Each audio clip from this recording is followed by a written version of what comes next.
Rejoicer, and then we had Timothy, our single-minded sympathizer, and now we're talking about Epaphroditus, that is paper. So, gaya ni Timothy, Epaphroditus was also Paul's protege. But Paul gave us 5 titles that reveal the character of Epaphroditus. So I gave you the 2 this morning. He calls Epaphroditus my brother. So tinuring na niyang kapatid, si Epaphroditus. Sabi nga ni, nagsabi niya, there are friends. It was Solomon, the book of Proverbs, sabi ni Solomon, there are friends that sticketh closer than a brother. Kung mga magkakaibigan na eventually naging mas malapit pa sa magkapatid ang kanilang relasyon. And that happened between Jonathan, diba? Jonathan and David. Kahit nga si Jonathan, dinedefine na yung tatay niya. Ang gusto ng tatay niya, mapatay si David. Ang gusto ni Jonathan, hindi. At si Jonathan, hindi pa manahari si David, nag-concede na. Diba? Kaya nga, he urged David to make a compact or a covenant with him na kapag kasya na yung nakaupong hari, he will be kind to his children. At tinupad naman ni David, mapapatay si Jonathan sa Battle of Gilgal, at siya na yung naging hari. Pinahanap niya kung meron pa natitirang kamag-anak si Saul, si Jonathan. At nakita nga nila si Mephibosheth. So, binalik lahat ng property ni Saul, ang kaniharing Saul, kay Mephibosheth. At si Mephibosheth, doon na tumira sa palasyo, doon na rin siya kumakain. Bilang pagtupad yan sa covenant ni David with Jonathan. So, they were friends, which stick closer than brothers. So, he calls Epaphroditus my brother. He also called him my fellow worker. So, it connotes or it gives an idea of an affectionate partnership, not only because they share common spiritual life, being both Christians, but they also share common spiritual effort bilang kaparehong magkasama sa ubasan ng Panginoon. And number 3, the third title, Paul gave Epaphroditus that reveals his character is that he is a fellow soldier, suggesting their joint struggles against common spiritual enemies. So, fellow soldier, meaning Paul was a soldier. And he considers Epaphroditus also a soldier. And he even told Timothy to endure hardness as a good soldier of the Lord Jesus Christ. And not only them, including all of us Christians, should all be putting on the whole armor of God. So lahat tayo ay sundalo ng Panginoon, whether you like it or not. Kapag ikaw ay naging mananampalataya, ikaw ay sundalo ng Panginoon. And as soldiers, the Lord equipped us with several armor to protect us. At lahat ng armor na yan, nagbibigay ng Diyos, lahat protective gear na sinusuot sa harapan. Almost. So, we have the sandal of preparation for the gospel. We have the breastplate of righteousness, the shield of faith, the helmet of salvation, the girdle of truth, and the sword of the Spirit, which is the Word of God. At marami sa mga armor na yan, protection sa harap, kaya halos hindi ka masasaktan pag suot mo yan Pero pag nakaharap ka, pero pag tumalikod ka, that's what will make you very vulnerable. To be hit by arrow or by sword or spear.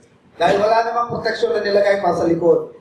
At ito yung nagsasabi sa atin, mga kapatid, na mas safe sa isang Kristiyano ang lumalaban. Dahil nakaharap ka eh. Lumalaban ka.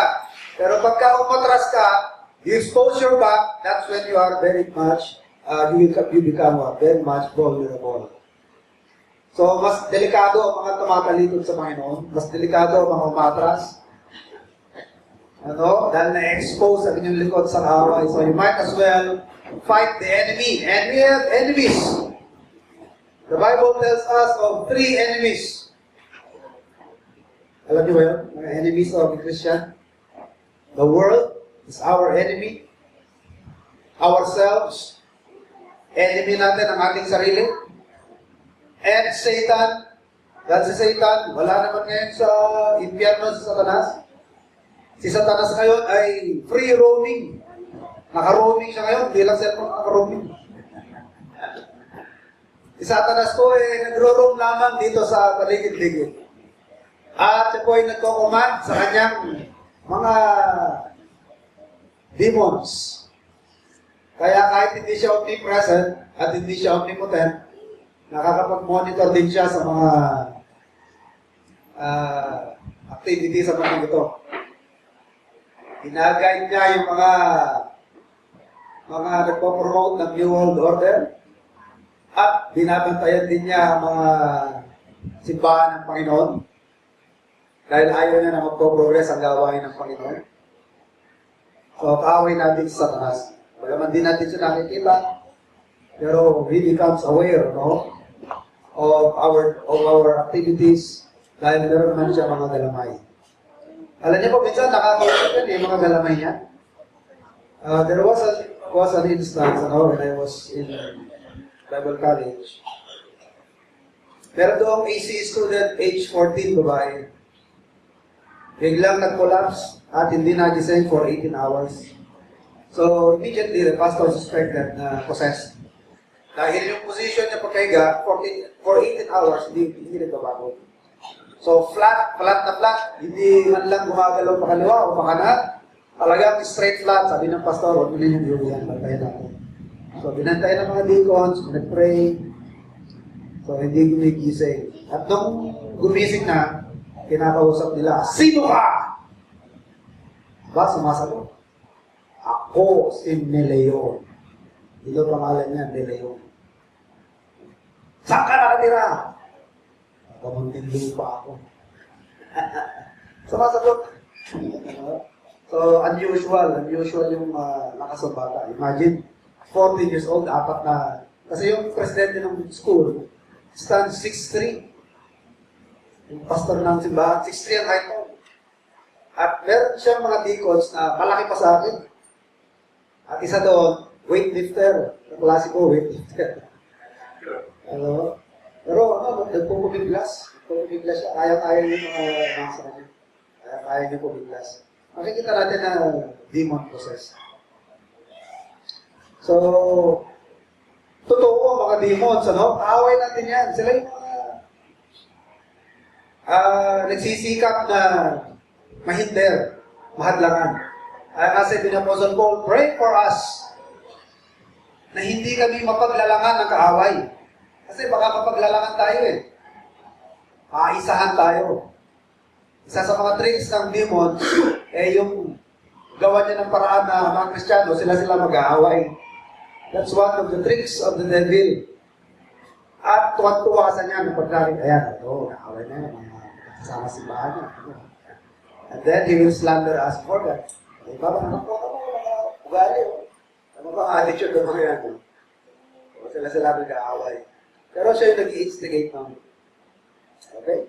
So sabi ni Paul, huwag tayong magpapalalang. Another enemy is ourselves. There is a constant need for us to discipline ourselves. Kasi marami tayong gusto na dapat hindi natin pinagbibigyan yung katawan natin. Gusto nitong matulog, pero hindi pa ito yung oras ng tulog. Oras pa ng panambahan sa Panginoon. Mamaya na tulog, pag-uwi. Mamaya na tulog, pero ang linggo, panambahan sa Panginoon yan. So, mamaya na tulog, postpone na yan. Postpone mo na yung tulog. O kaya, gusto mo, maglaba na lang. Ano ng umaga, ating devotion, Brother Gilbert. God or gold? Alam niyo po, minsan marami tao pinipili pa yung gold kaysa God.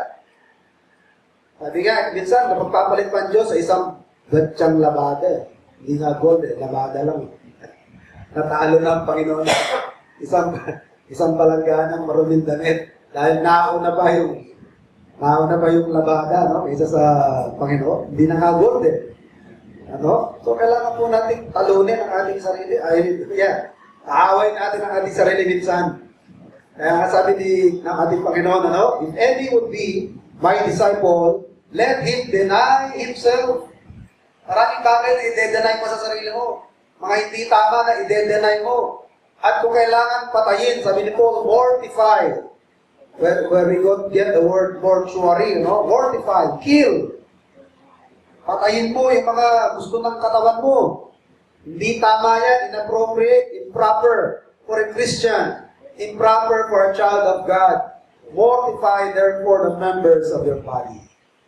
Deny yourself constantly. Take up your cross daily and follow me. Ito sabi ng Panginoon. So, meron po tayong common enemy and common struggles. At si Epaphroditus, kasama dyan ni Apostle Paul sa kanilang mga struggles.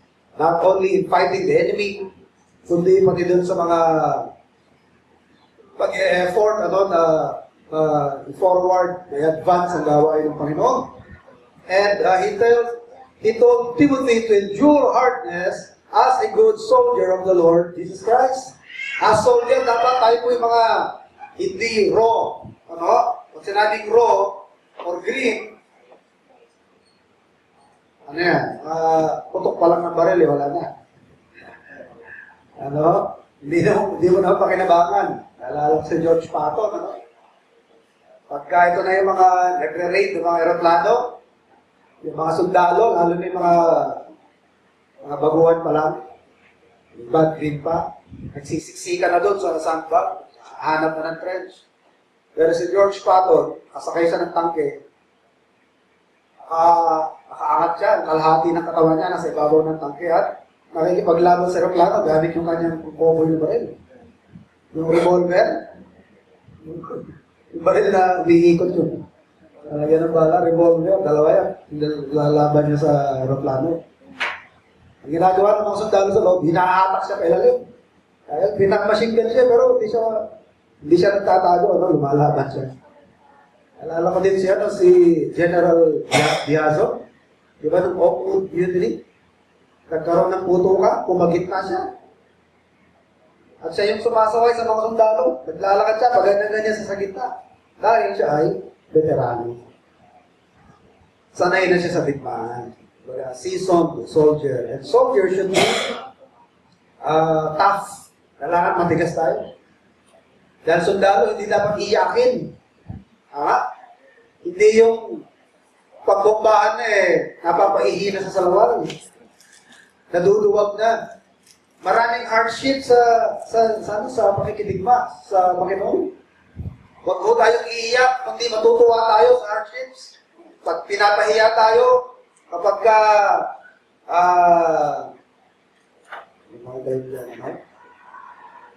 kapag kinukutsa tayo, alang-alang sa Panginoon dahil sa ating pananampalataya, dahil sa ating pananindigan, huwag ho tayong iiyak.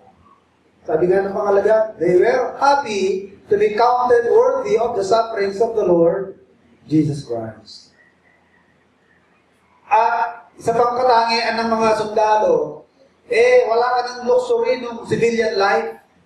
Hindi na ikaw yung dati nang hindi ka masundalo, na civilian ka pa lang. Anytime, pwede ka pupunta ng mall, anytime, pwede ka mamasyal. Pero sundalo ka na, wala ka ng luxury ng gigising kung kailan mo gusto. Wala na yun. Kung kailangan magpuyat at magbantay. Sa Epaphroditus, gano'n. Siya yung tipo ng tao na hindi alis kung saan mo siya nilagay. Siya yung tipo na bigyan mo ng trabaho at hindi niya iiwan na hindi tapos. Kagaya na ng sentinel na kahit na nasa gitna ng labanan o sa gitna ng panganib, hindi iniiwan ng kanyang pwesto. Okay? Tayong lahat ng kapatid should endure hardness as a good soldier of the Lord Jesus Christ. Okay? Paul looked on Epaphroditus not as a subordinate, but in humility as a spiritual warrior in the service of the Lord. So mga kapatid, ganoon din po tayo. Consider natin sarili ng mga sundalo ng Panginoon. And as soldiers, we should be tough. No? At hindi iyakin sa labanan. Hindi dinadaga. Hindi sa konting intimidation, natutuwag na tayo. Ayoko nang sumama sa visitation, sa practice situation. Pinapahiya. Pinaparampol yung truck sa harapan ko, binabato. Naranasan niyo na bang pinagsasarahan ng pinto? Hindi ba? Hindi nga, polite pa mga Pilipino. So, kasama yan sa labanan. Number 4, messenger. So, the fourth title given by Paul to Epaphroditus ay messenger. Sabi niya, your messenger, which indicates his relationship to the church at Philippi and views his work from their perspective. Ano po ba ang Greek word ng messenger?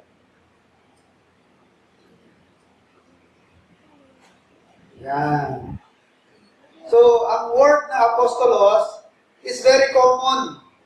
Napaka-common yan. Because apostolos simply means messenger.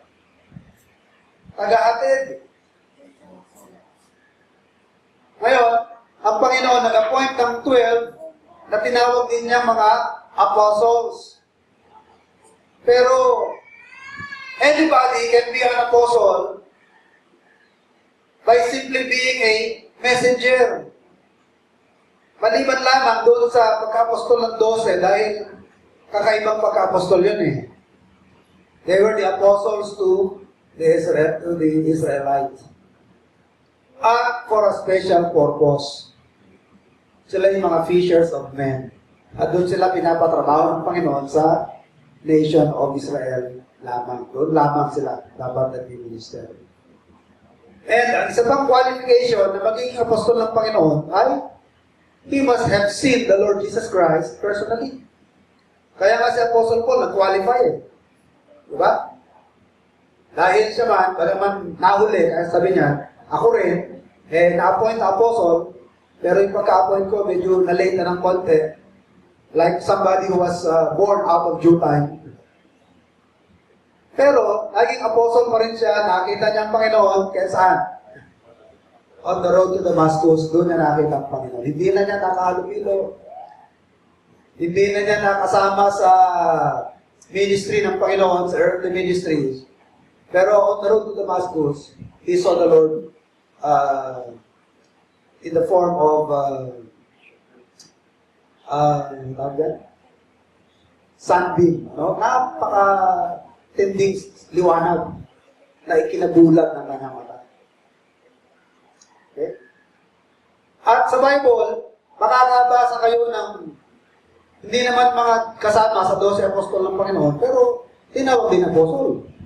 Kasi nga, the word apostle simply means messenger. Ano? Pero hindi po yung justification na ang pagiging apostle pwede pa ngayon.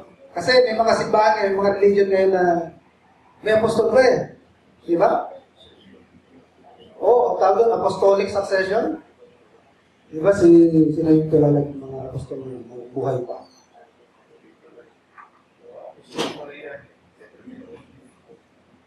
Hindi, meron apostol na kinikilala ngayon. Oh, Cirilio? Carillo? Apostol, Carillo? Oo, tsaka si Apostol Kiboloy. Ano ba pangalan nun? Si Kiboloy?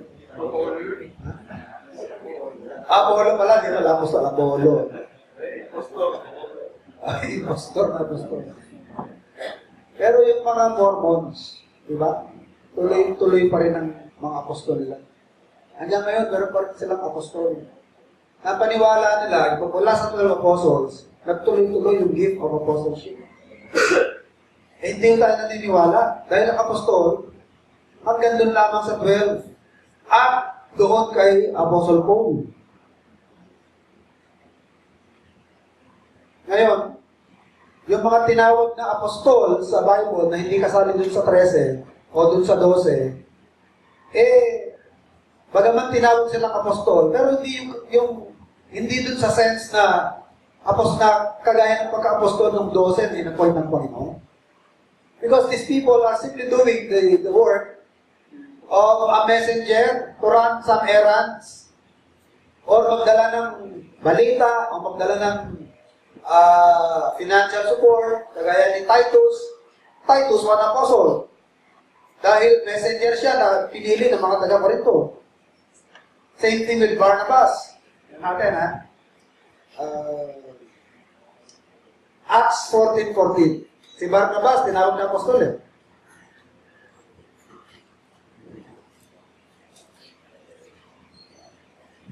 Acts 14:14. Which when the apostles Barnabas and Paul heard of, they rent their clothes and run in among the people, crying out. So sino yung tinawag na apostol dito? Barnabas and Paul. Dahil at this point in time, messenger sila, no? Ano is that? Asa na ba?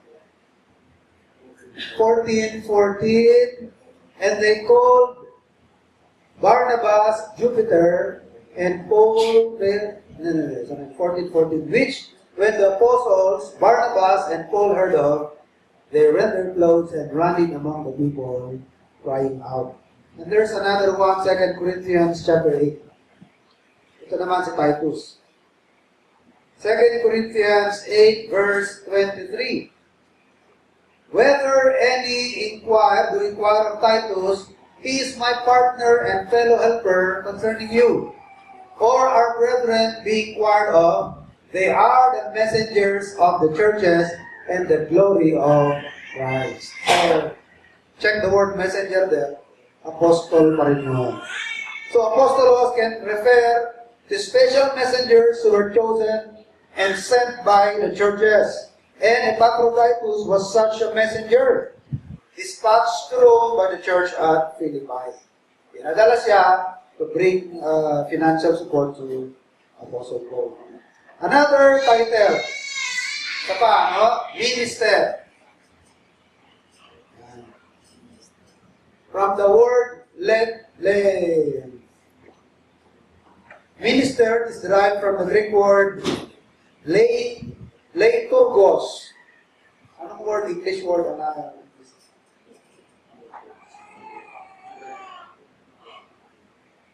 Leiturgos. Dito natin tinango yung salitang liturgy.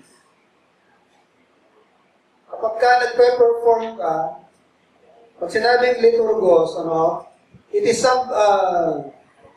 is somebody who performs something which has an aura of importance, of great importance. Therefore, these people who is engaged in liturgy or liturgical work is highly honored and highly respected by the citizens. Kaya nga sabi ni Apostle Paul concerning Epaphroditus, these people must be regarded highly. Nakita niyo? Sa sinabi nga Philippians 30 to 30. Verse 29, rather. Receive him therefore in the Lord with all gladness and hold such in reputation.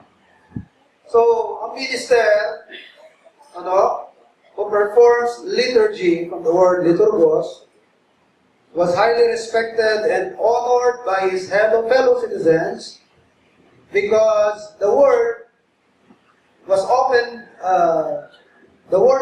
described doing a service that had an aura of special importance. Napakahalaga, Ang dating na kanila ginagawa ay napakahalaga.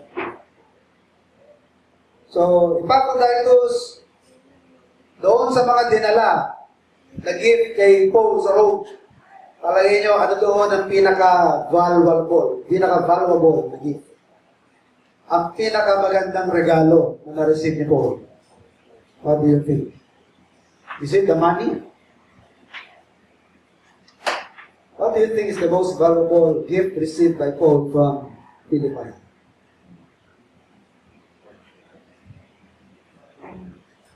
Pinakamatinding regalo na receive niya from Philippi is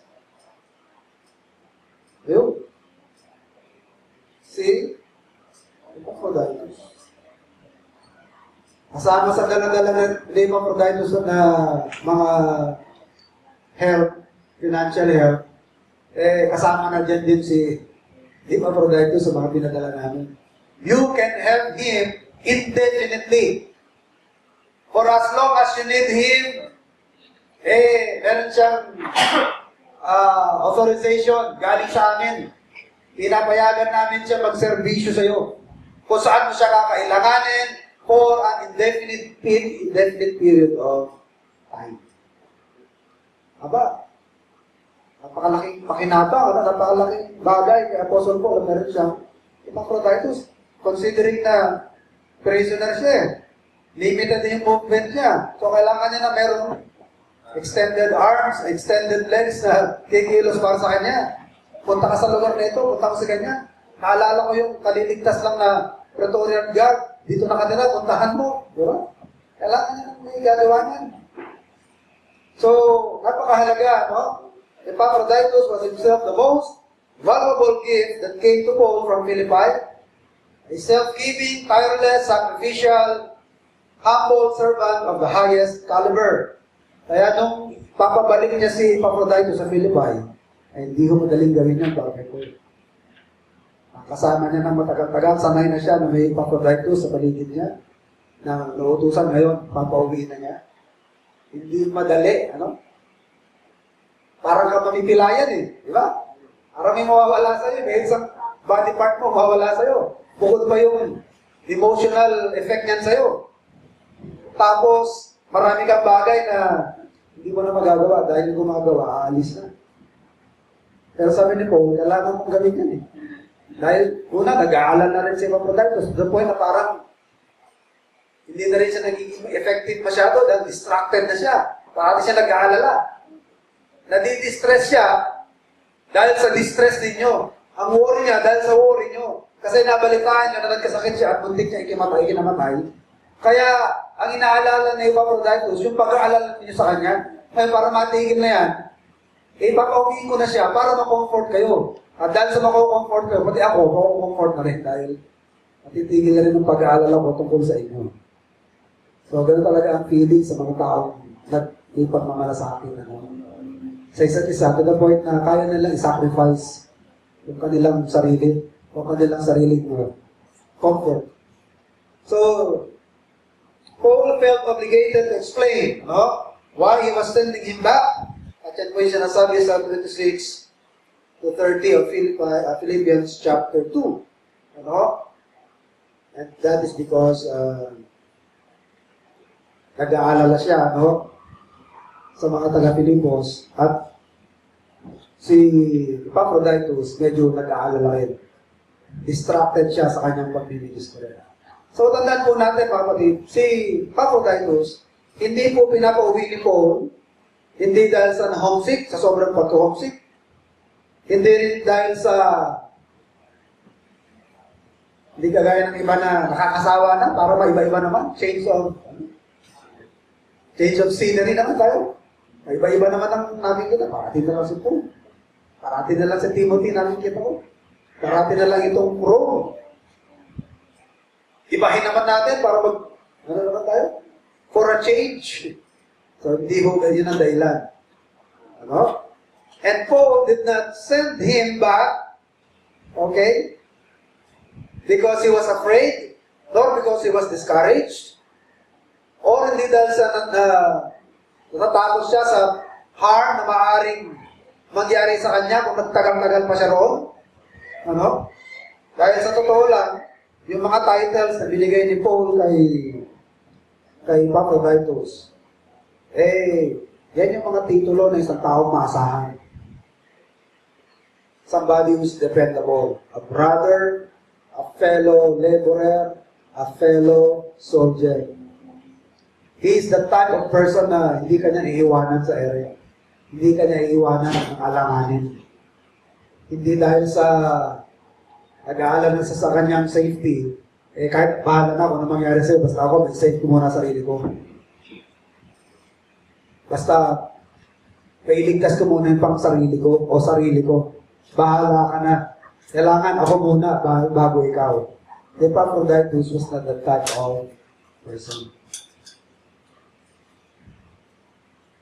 Kagaya siya ng mga sundalo na pag nilagay mo siya sa pwesto, pag sila din, hold the line, hindi magkakawatak-watak. Naalala ko yung kwento during the Korean War, ano?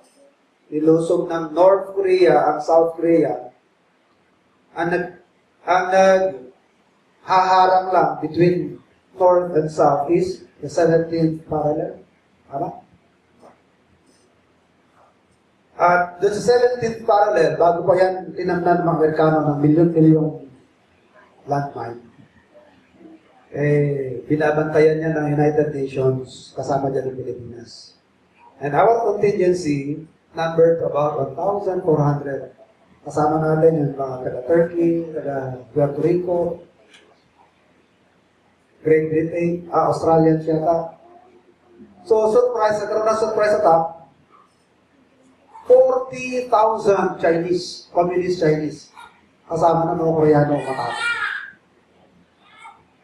Sa sobrang dami, overwhelming sa dami, natakot yung mga taga-Turkey, umatras. Mga taga-Puerto Rico, umatras. Mga Australiano, umatras. Alam niyo kung sino lang naiwan sa line? 1,400 lang na Pilipino. Dahil sa sobrang kakauntihan nila, pati mga cook, pati mga clerks, pati mga nagmamakinilya sa headquarters, binigyan na rin ng armas.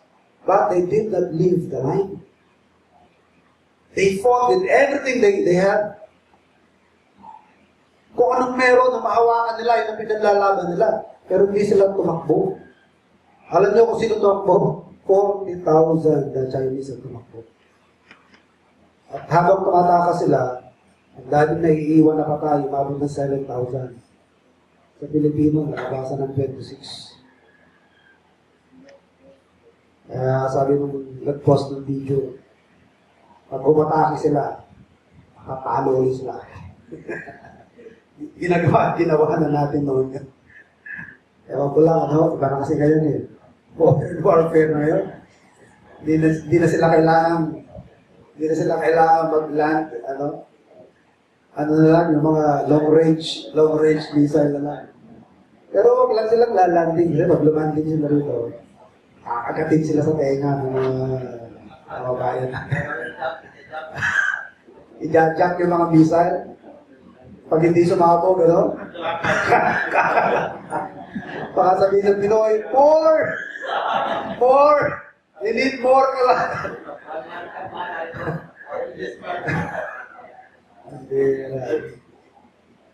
So, sana ganun tayo nang di nag-iiwan sa spiritual warfare. But he was longing for his fellow believers in Philippi, and he was distressed. And because of that, kailangan siya pauwi ni Apostle Paul dahil wala distracted siya eh. Tinakausap, tagal sumagot. Pero kayo na kasama ganyan tao, bago sumagot sa iyo after 3 minutes, ano nga ba sinasabi mo? Kasi puno-puno yung utak, ang daming laman, preoccupied by so many things. Sabi na Apostle Paul, maybe it's time for you to go. Malaking kawalan ka, pero mas kailangan ka doon, para sa iyo na rin, for your health, wala din anxiety mo. So, he was distressed over their distress. At totoo naman, Epaphroditus had that life-threatening illness. Pero isang bagay, makapansin natin, nagkasakit sa Epaphroditus, muntik na matay. Iba si Apostle Paul, patay na, nabubuhay na. Sino yung isa na binuhay ni Paul? Na nahulog sa third loft. Bago, Eutychus, ang mas galing. Yan. Si Eutychus, during Paul's preaching, inabot ng madaling araw yung preaching ni Paul. Natural, sino pa naman hindi anto kayo, Preach ka ng alas 7, madaling araw na eh. Kasi huling preaching ka ni Paul, sabi niya, umiyak kayo mga taga-Efeso, sabi niya, baka hindi niyo na ulit makakita ng hawak. Kaya pinagbigyan siya. Mag-preach hanggang madaling araw. So nakakatulog si Eutychus from the third story, bumagsak siya, patay. Bumaba si Paul, pinag-pray, nabuhay. Pero bakit ito? Sakit pa lang, hindi pa namamatay. Hindi na magaling, ano? Eh, yung isang patay, nabuhay na niya. Nabuhay pa siya, nabuhay pa niya. Si Timothy, may sakit sa sikmura.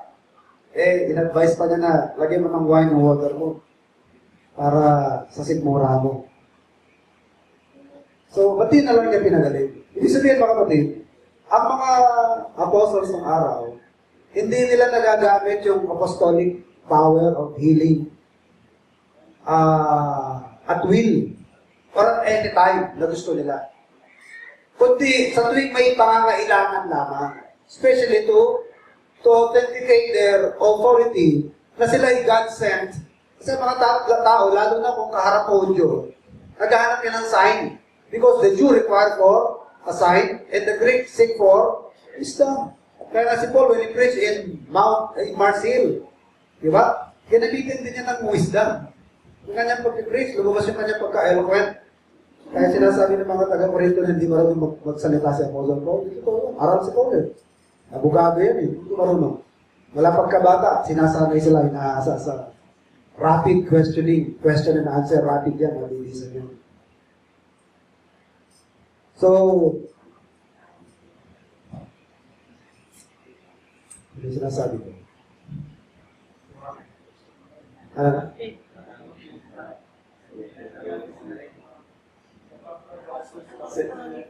Yung apostolic power of healing. Hindi nila parating nagagamit yan kung gugustuhin nila. Ibig sabihin, patapos na yung gift na yan. Tsaka hindi sa lahat ng pagkakataon, ginagamit nila yan. Si Peter, magamit siya, di ba? When he brought to life a certain girl, si Dorcas. Di ba? Naalala yun si Dorcas? Isang pangalan pa si Dorcas eh. Ano isang? Ano? Meron pa isang pangalan si Dorcas. Nalimutan ko na. So, siya yung gumagawa ng mga damit, natahinga, binibigyan. So, binibigyan niya sa mga mahihirap. Kaya nung namatay, nag-iiyakan yung mga mahihirap. Dumating si Peter, ito yung mga ginawa niya sa akin. Napakaputi na nakabit. So, binuhay niya si Dorcas. Si Peter. Pero hindi sa lahat ng pagkakataon, nagagamit po nila yung mga Tabitha. Ayan, Tabitha.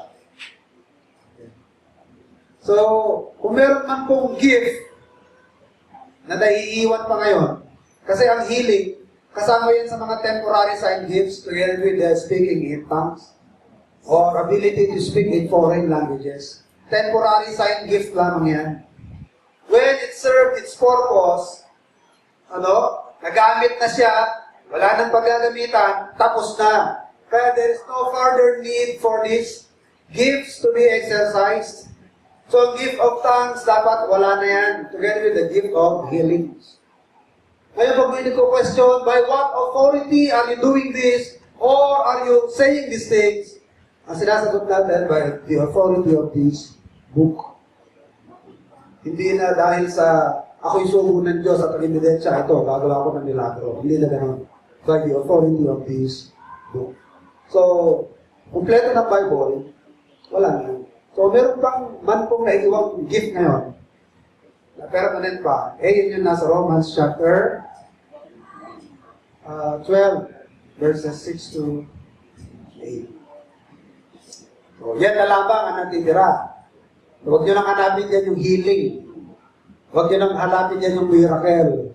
At yung to speak in foreign languages. Alam, meron na lamang dyan is gift of preaching, gift of teaching, giving, ruling, exhortation, showing of mercy, service, or helps. 1, 2, 3, 4, 5, 6, 7. So, maganda po na alamin nyo kung alin dyan ang gift nyo, and then find a ministry. Meron kayong gift of exhortation, pwede kayo sa visitation. Meron kayong gift of teaching, Sunday school kayo sa mga bata, or extension classes. So, marami kayong pwede maging ministry. Pero maganda po na mapunta sa inyong ministry, yung mag-fit sa gift na binigay sa kanya ng Panginoon. Pero, hindi po pwede na wala kayong gift. Lahat tayo, sabi ng Bible, when the Lord ascended, He led captivity captives, referring to the Old Testament saints. Lahat ng Old Testament believers, He led in the presence of God, so wala nang laman ng Abraham's bosom. And then what did Paul say in book of Ephesians 4:8? He gave gifts unto men. And what are those gifts? So lahat ng mananampalataya merong gift. Huwag niyo lang kumpletohin yung gift nyo dito. Walang merong ito. Pero kayo yan, at least isa o dalawa. And then find a ministry na magsusot sa gift na binigay sa atin ng Panginoon. Kailangan meron po tayong gawin sa Panginoon. You don't use it, you lose it.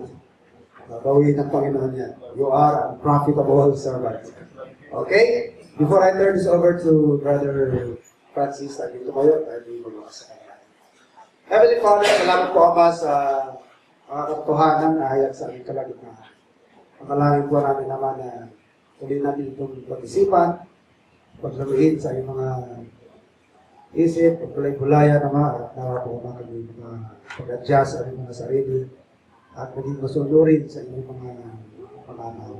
Ay po ang mga magpala sa nalalabing mga bahagi pa ng gawain sa araw na ito, tuloy na muna. At pumalain po ang aming pag-inat sa mga isang aming ilangin, sa aming Panginoon Jesus. Francis, makapunod po kayo.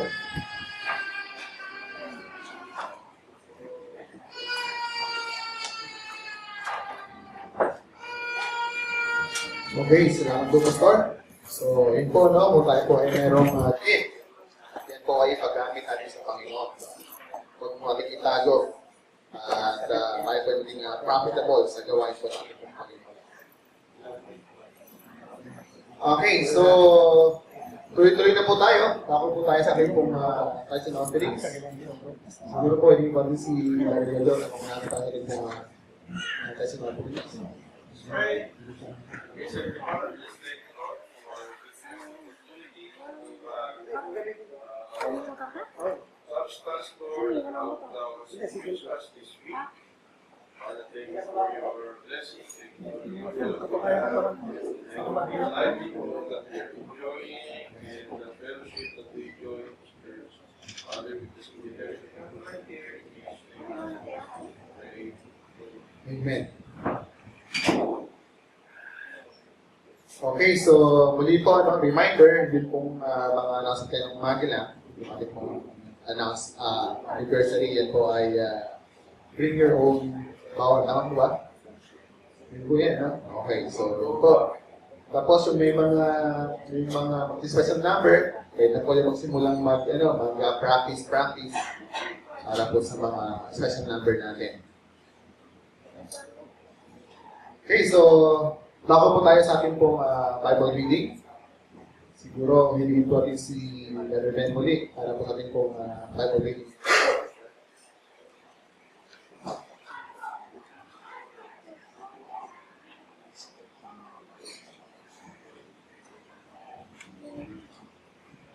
Okay, nasa chapter 37 na tayo ngayon, ano? Genesis, chapter 37. We have 36 verses to read.